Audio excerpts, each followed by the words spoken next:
Les vrais problèmes actuellement, c'est trois sources. L'énergie, je parle tout le temps d'électricité, banque et sécurité. Ça, c'est pour l'État.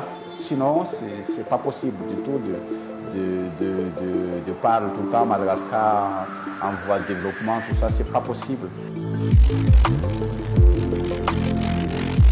Un des obstacles des entrepreneurs à Madagascar, c'est la concurrence de l'import.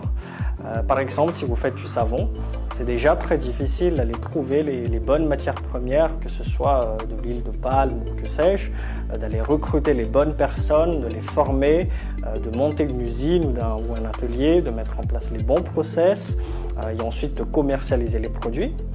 Et en face, vos concurrents, ils appellent juste leurs fournisseurs à l'étranger, ils font venir des containers de savon et vous vous retrouvez à vous battre sur les mêmes marchés. Et ça, c'est très difficile.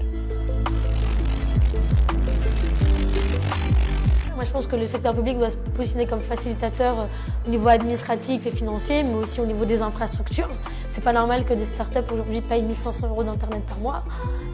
Tout ça, c'est pas normal. C'est pas normal qu'on soit taxé pareil pour louer des espaces, alors qu'on veut apporter de la qualité dans nos services et dans nos produits.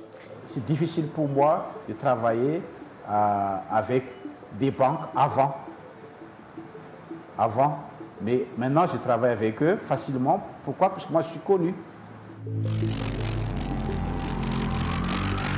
Déjà un écosystème qui commence à se former, il y a des incubateurs qui commencent à être levés, des initiatives de l'État pour l'entrepreneuriat.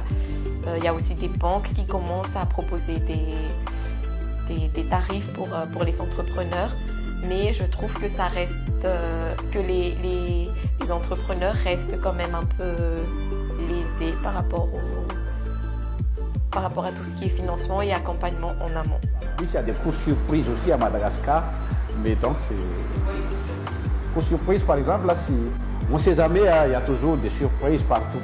Moi, je ne cache pas ça, il y a des corruptions ici à Madagascar, donc ça aussi, ça donne plus de coûts à notre produit. Moi, je vends pizza à 3 € ou 3,5 € ou 4 €, je ne sais pas. Mais tous les ingrédients, presque 80% des ingrédients, ça vient d'Europe, en euros. J'achète ça. Et je vends des pizzas en arrière avec des charges très lourdes. Donc, il n'y a plus de marge pour nous.